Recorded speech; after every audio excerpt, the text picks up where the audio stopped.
Can I cook up a proper cup of coffee in a copper coffee pot? Don't doubt the doorbell, but differ with the doorknob. Eat gray geese in a green field grazing. What are you doing? I'm trying to work on my enunciation. Why? Because in our video last week we mumbled and spoke too quickly. Well, you sound stupid. We're the same person. Touché. Hey, what's going on YouTube? Welcome back to my channel. I had a lot of fun last week making my first video, and I'm really excited about this project, this YouTube project going forward. So if you want to keep up with this project and my progress, then press the subscribe button down below. Today I wanted to talk about perfectionism. So for the longest time, I dealt with perfectionism and having to have everything exactly perfect before I would either turn it in or declare it as finished. And that really held me back from really ever completing anything cool or starting new projects in the first place, because I knew it was going to be such a big undertaking trying to make this thing perfect. For example, because of this, I never started a YouTube channel previously when I wanted to. Like I said in my last video, I wanted to start a YouTube channel, but I didn't because I was striving to be perfect, and that's just not going to happen. And I'm not going to lie, I still deal with it a little bit. Last week's video was pretty highly edited, and that's because I'm trying to kind of sculpt more than just create. And there's nothing really wrong with doing good work as long as you can get it done in a timely fashion. Like, if you're a perfectionist and you can actually get work done, then have at it, because you're going to produce quality stuff. But for most people that are perfectionists, it really, all it does is hold them back from actually ever completing anything. So in dealing with my perfectionism, coincidentally I would run across videos and podcasts and things that would talk about perfectionism in a bad way. So that really helped me to kind of move away from it and stop trying to perfect everything I do. Like, for example, I already knew I was going to make this video, and a podcast I was listening to in the car a couple of days ago actually talked about perfectionism. I'm actually going to play a clip of that podcast right now. The podcast is called Entrepreneurs on Fire by John Lee Dumas, and it's actually a really good podcast for kind of general motivation. It's kind of focused towards entrepreneurs, but at the same time you learn a lot from it, so I find myself listening to it almost every day at this point. And this clip talked about perfectionism, and I wanted to share it. So there is one thing that I do feel like might have saved my life a few times while I was in the Army. And I don't say that figuratively, I say that literally. And it was actually taught to me by one of my old platoon sergeants, because, you know, there I was on the battlefield, like during a firefight, like trying to be General Patton and like make this amazing decision that's going to like change the course of the battle and the war. And he grabs me and he's like, "LT, the bullets are flying. A good decision now is better than a great decision later." And I think that a huge mistake that a lot of entrepreneurs make is they're like, what is a great decision? I need to make the best, perfect, amazing decision right now.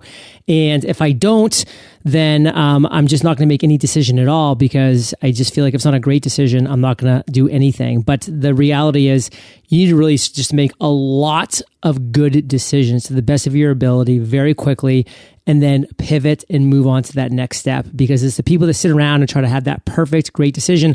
All those opportunities are flying by you. So, you know, when you had to make that transition away. So basically what I gained from that is that you need to make a lot of good decisions instead of one or two great decisions. And from that, you'll be able to create a lot more, and you'll be able to progress a lot farther in the project you're working on. It's really weird too, because I always used to hear that you should go for quality over quantity, especially, for example, from my English teachers, who would always tell me to kind of pare down my essays or whatever and make them more concise. But I think when we're working on bigger projects, we've got to think about it a little differently, and instead create a lot of quantity and make a lot of small decisions that will get us ultimately to our bigger goal. So I think a lot of our struggles with perfectionism actually come from our education system, where the assignments we're turning in are based on a grading scale, and we're trying to hit that perfect mark. The issue here is what we should do is on each individual assignment make small steps, and those small steps don't necessarily have to be perfect, but they're going to add up to equal something great.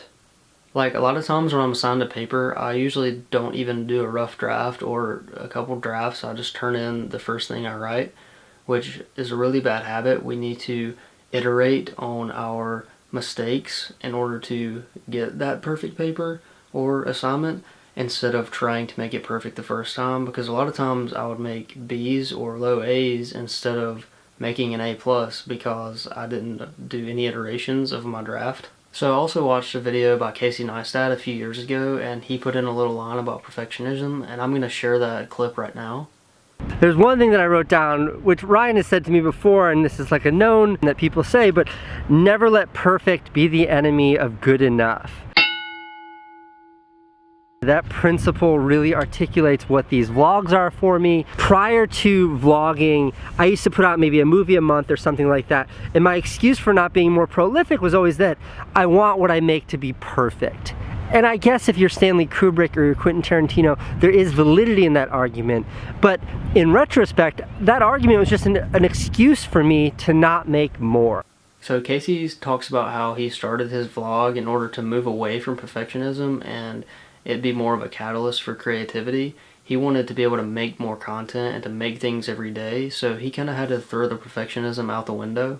And I just love that quote, never let perfect be the enemy of good enough. A lot of times, good enough is all that we need to strive for so that we can move on to the next thing, and good enough gets us there.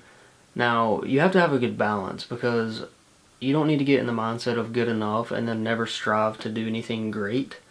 You need to have a balance of some projects you just need to get through so you can get to the next step, whereas some projects need to have a little more focus and need to have a little higher standards. Really what I want this YouTube channel to be is kind of a dumping grounds for my thoughts and ideas and everything going on inside of my head, but that can't really happen if I'm striving to be perfect in every video. Like, I could make super scripted content where I write out a script and I follow that script perfectly, but that's not really going to express my true opinions, or really it's not going to be able to let me express my ideas in the way I want to do so. Really what I want to be able to do is express my thoughts and opinions on things, and if I'm trying to sculpt what I say by writing a script every week and following it, then I'm not going to be able to achieve that.